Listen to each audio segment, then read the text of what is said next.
This is where the story really starts. Weapons, written and directed by the brilliant Zach Cregger, is one hell of a movie. I absolutely loved it from start to finish. It's a slow burn centered on a deceptively simple premise. You have 17 kids from the same elementary school and classroom that vanish. They leave their homes at 2:17 a.m., running in this strange, almost unnatural way down the streets. And there's no abductor caught on camera, no forced entry, no foul play that the cops could even trace. They're just gone. And right away, you're kind of hooked.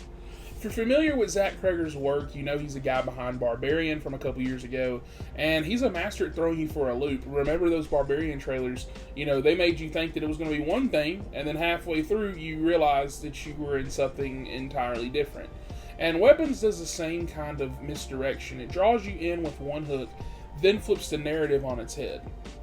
Even the title Weapons sparked speculation before release, and once you see it, you'll understand, but it's not what you think necessarily.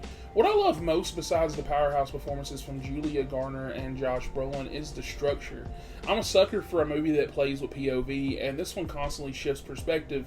You're seeing different sides of the same mystery, each with its own tone and texture, and that makes the slow burn even more engrossing with these title cards of each character. And with this being a slow burn, a lot of people won't like that, but that's exactly why I appreciated this film and what I appreciate about Zach Cregger as a director. Even though both Barbarian and Weapons are clearly horror films, he doesn't just lean on that jump scare and genre cliches. There are some jump scares, like two that I can think of, but most horror films you can pretty much chart, the beats after watching the trailer. I saw the trailer for the Black Phone 2 before this, and it looks solid, but it's definitely by the book. You know what's kind of coming, what's going to happen. With Weapons, most of the runtime plays like a drama or even a mystery thriller. For long stretches, it's not even overtly scary. It's unsettling in a way that creeps under your skin. The best way I can really describe it is that it felt like it was definitely inspired by Stephen King. Not like in a copycat way, but in a sense of sprawling cast. You get a small town mystery, unexplained but tantalizing hints, at horror. And it reminded me a lot of It, not because of killer clowns, but because of the layering of strange events and eerie character moments that you can't quite pin down, along with a big cast. This movie is demented, it's gory, it's messed up, but if you liked something like Sinners earlier this year, then you're already probably going to have a good time. You've probably already seen this movie.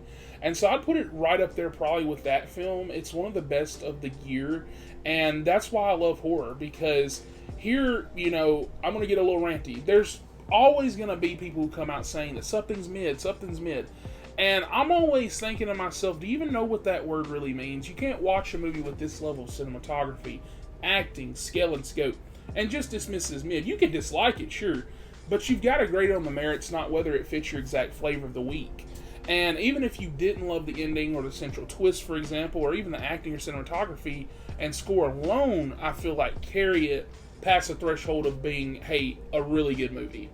And so I'll admit, during certain stretches, not a lot happens at first, and I was ready to complain about that, but then that's when that third act hit.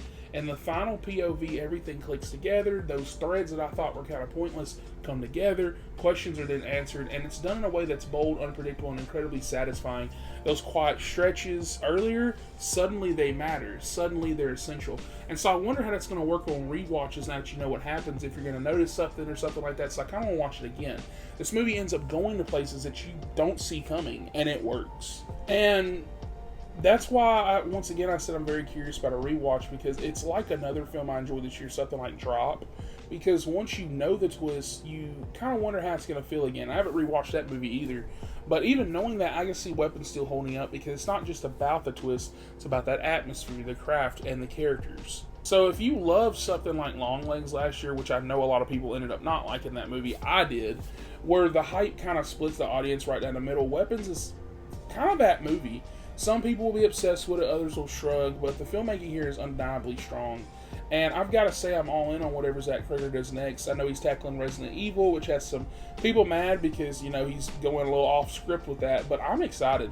He's got a DC script that he wants to make, and so for me, let that man cook. That's what I got to say. There's a reason this movie calls The Bidding War. Weapons is awesome, the performances are insane, the characters are compelling, and that final act is probably one of the best final acts I've seen all year. I think I liked Sinner's final act a little bit more, but this is a close second. So with that, I'm going to give this movie a 10 out of 10, no hesitation. And with that, comment down below, let me know what you thought of this film. Did you like it? Did you not like it? I had a guy right behind me talking to his wife when we were walking out, and he said the third act was like one of the dumbest things he's ever seen in his life. So I'm sure that there's people out there that don't like the movie, and I totally understand why. So comment down below and let me know your thoughts. Did you like it like I did? Did you dislike it? Or does it rank for you overall in your movies of the year? Is it top 10? Is it bottom 10? And with that, like, subscribe for more, and I'll catch you guys on the next one. Why just her classroom? Why only her? Where are